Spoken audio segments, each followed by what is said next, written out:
And welcome to Salina Community Access Television, another edition of Your City in Action. I'm Todd Pittenger from KSAL Radio here in Salina, joined by our guest today. Now, you've been on this program before. I think we talked Smoky Hill River Festival, right? We did. Yes, it was Grace and if you would introduce yourself to the audience. Absolutely. I'm Stacy Ash, and I'm the Entertainment Education Coordinator for Salina Arts and Humanities.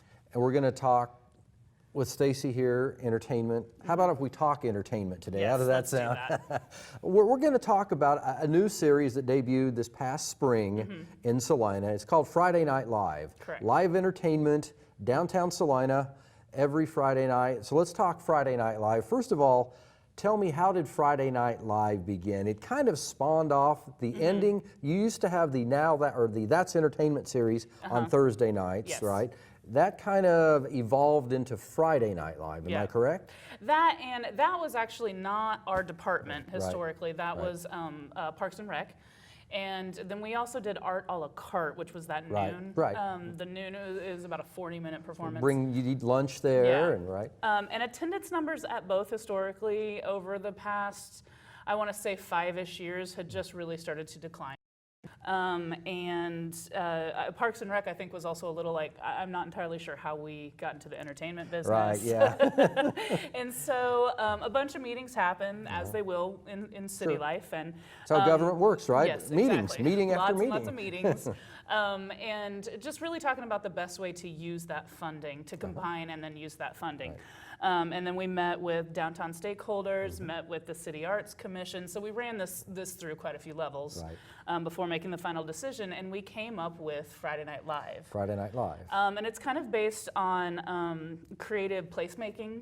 I think we all know that Salina downtown is kind of getting ready to gear up for a real big kind of rejuvenation. Absolutely. Which is I see extremely construction exciting. has started on the field house. That's Exactly. positive energy in downtown. Exactly. And so kind of our goal was to get this going, get all the kinks worked out in the first couple years of it, and have it kind of full-fledged by the time that revitalization was really igniting.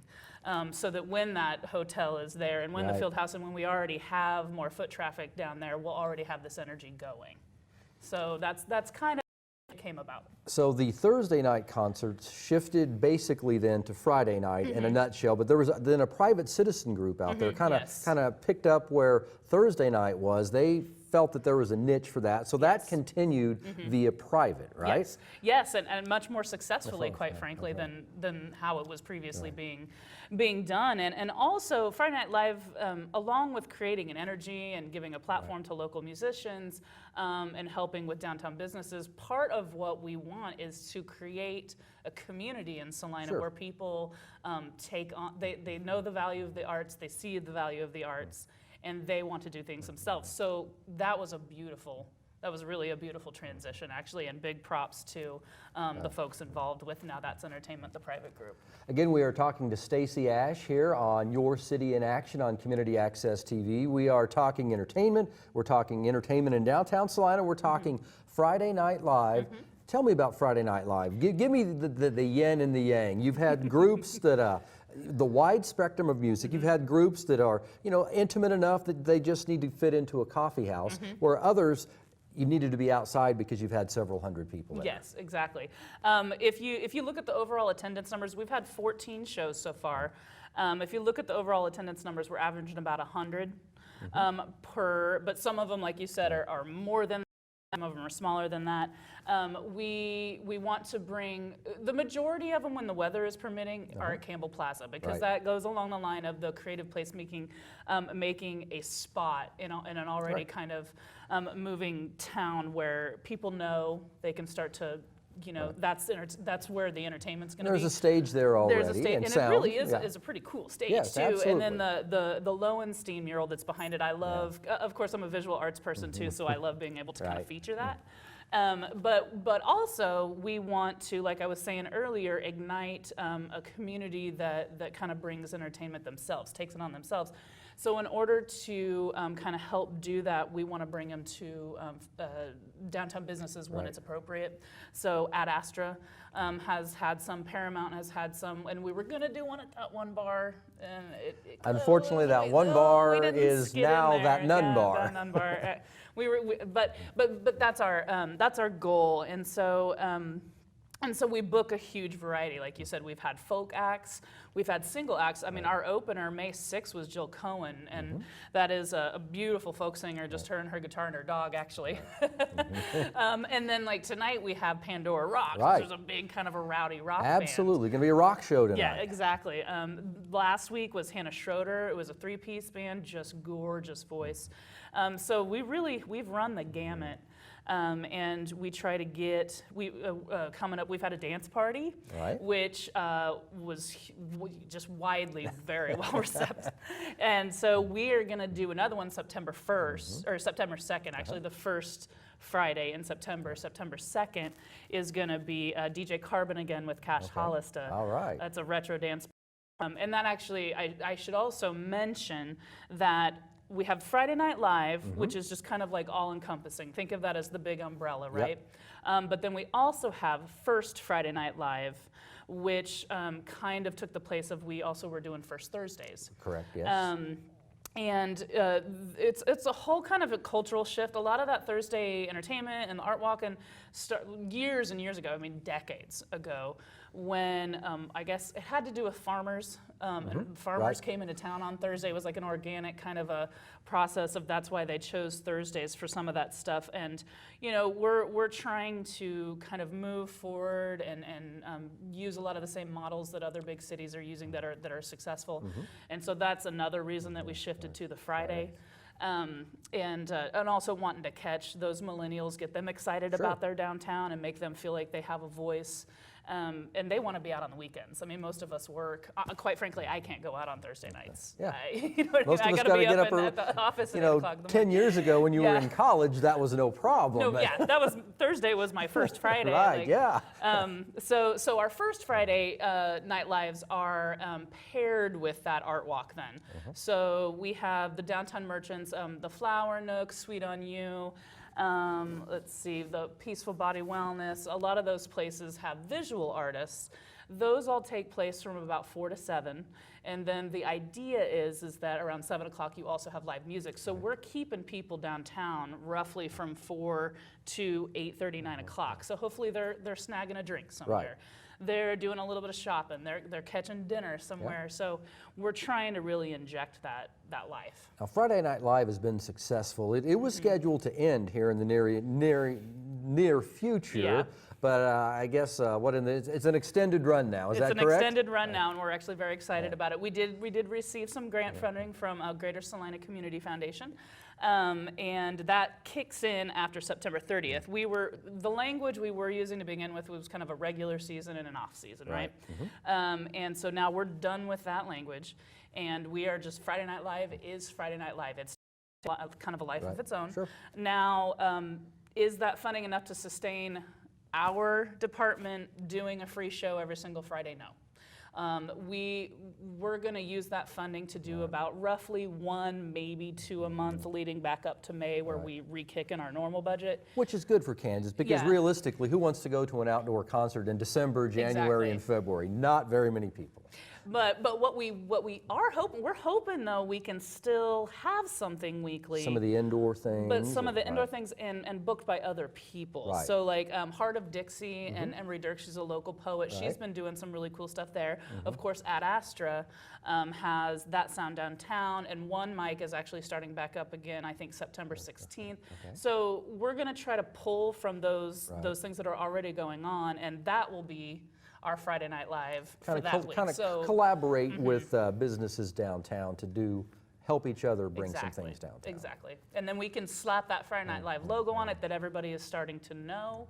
We can keep that energy going. The Facebook page is always going to be promoting stuff. And then, our regular budget will re-kick back in May, and then that'll be the weekly free concerts then again. Again, talking to Stacey Ash here on Salina Community Access Television, Your City in Action. We're talking Friday Night Live, we're talking entertainment in downtown Salina. We talked about the wide variety of acts, everything from folk singers to poets to rock and roll bands. Where do you come up with these acts? Well, we have a committee. We have a committee of comprised of Salina downtown members, of course. Penny Bettles and Sylvia Rice are part of our committee, and then we have some downtown stakeholders, business owners, merchants, that we all kind of pull from a pool of. Cash Hollister's on our committee. Absolutely. So, of course, he's local guy, very talented. Very, very talented, and he knows about the local music scene a lot. And then we also have on our Facebook page, we have a sign-up sheet, which is like a Google Doc sign-up form. Right. And so there's a band coming in September called Funtabi that's from Manhattan. I don't really know anything about them other than they were on the sign-up sheet. They reached out to you. They reached out to me, and I checked their stuff out. They're an indie rock band. Yeah. Another band earlier in July, From Dust to Beating Hearts from McPherson. They're another band that just kind of reached out. So really trying to pull from the local and the regional scene bands that people don't really know about necessarily. And then also get those groups in there like Drew Davis group that are just going to Pandora Roxx, Pandora Roxx. They're going to rock it no matter what, you know. So there's a lot of untapped talent out there. I think there's a lot of bands out there. People want a venue, want an avenue to get their name out there, to get on stage and perform. This kind of gives them that avenue. Exactly. And I've had recently, the past couple shows that we've had, a really cool moment where I realized I was sitting there watching this crowd, everyone very engaged, everyone having a great time, and we've lucked out the weather hasn't been so awful. I take full responsibility for that, right? Thank you. But I noticed local musicians in the audience. Right. Yeah. Like the lead singer from Everyday Lights was there, and Drew Davis was there, and Ann Zimmerman was there, and the kids from AM, Ethan Martin and Jeremy Bridges come a lot. And so it's like, oh my gosh, like now there's this community of not just people coming out to see these bands that didn't know about them, creating the entertainment, creating the buzz, but musicians are coming to interact with other musicians, which is just a really great kind of side effect that we've had. You mentioned the crowds a little bit. Tell me about the crowds. What kind of people are there? I know that the goal is to get some of the millennials downtown in the evenings. What kind of the age span of the crowds there? I would guess there might be families with their children there, grandma and grandpa there maybe teenagers there. Tell me about the crowds. That's what's been also very exciting. It's very family friendly, most of them. Of course, you know, we've had one at Paramount, that's not family friendly. But like I said, we're trying to reach that whole gamut of people. The majority of them have been all family friendly. And we have families running around. I've noticed that we've caught some skateboarders and some teenagers on their bikes riding by, and they'll stop and kind of check out what's going on. And then a lot of the millennials. We've had a lot of the young professionals, Salina area young professionals will show up. CJ Maltby, who threw Street Eats and Beats, she'll stop by and check the scene out. So, and then honestly, it's kind of a different crowd every time. There's a few people that are there all the time, but on a majority, I've seen a whole rotation of different age groups and stuff like that, and I just think that's perfect. That's exactly what we were looking for. Now, what were your expectations going into Friday Night Live? Brand new program. You knew you were going to maybe shake some waves, make some waves by canceling the Thursday night, moving it to Fridays. What were your expectations, and have you exceeded them? Have you came up to them? Tell me about that. In certain ways, I think we've exceeded them. Our attendance, like if you want to just look at strictly numbers, having an average of about 100 people per performance, that's exceeded it. Because our art a la carte before that was roughly 40 on a good day. And I know I hate to say, but your Thursday night thing was dying a slow death. I used to go to that. When I first started going, there were nice crowds there. The last couple of years, the crowds have really thinned. And I'm like you, I give kudos to the citizens who picked that up. They really breathed new life in it, so to speak, and they've made that a big thing. But as far as you're concerned, those crowds were kind of dying a little bit. And I think that this Friday night thing is really starting to work well. It is, and it's really about the music and the culture and you know, not that there's anything wrong with posting up in the park and you know, kids running and playing on the playground equipment and having some beers and a barbecue. Nothing wrong with that at all. But kind of what we were looking for is this culture where local bands have a stage. Local bands have a voice. You can get up and you can do a hip hop spot, anywhere from a hip hop spot to a folk spot to stand up, spoken word, things like that. And so we have definitely met our expectations and exceeded them. And I've, as an entertainment coordinator, as someone who does this professionally, I've met so much talent just in the course. Like I said, we've done 14 shows, so 14 weeks.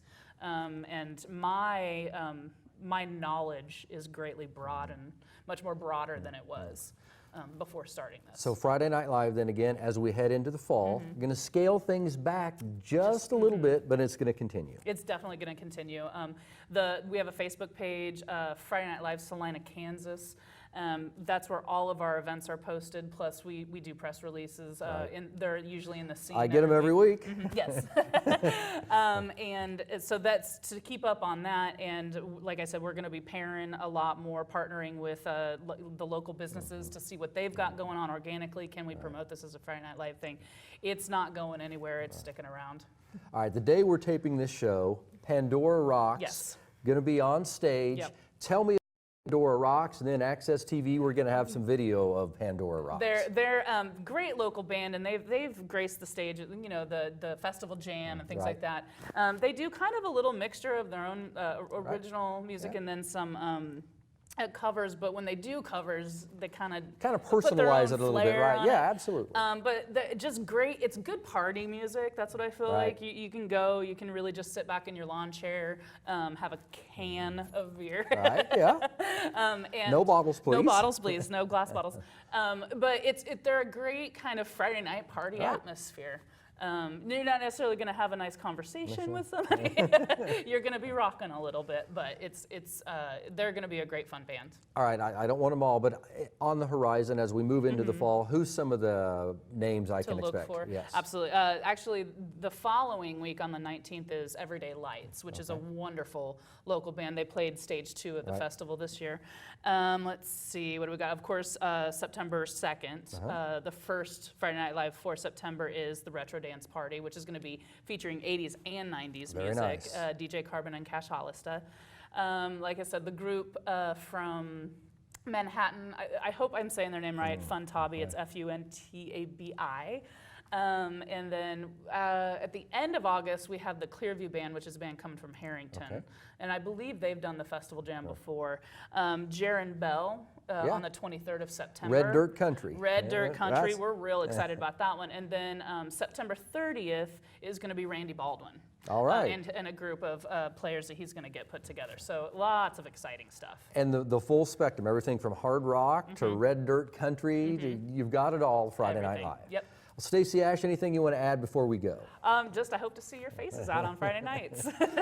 Again, this has been your your city in action here on Access TV. Stacey Ash from Salina Arts and Humanities, Todd Pittenger from News Radio 1150 KSAL, the news director for News Radio 1150 KSAL. Thank you so much for joining us. And now you can enjoy Pandora Roxx. I hope you know this one.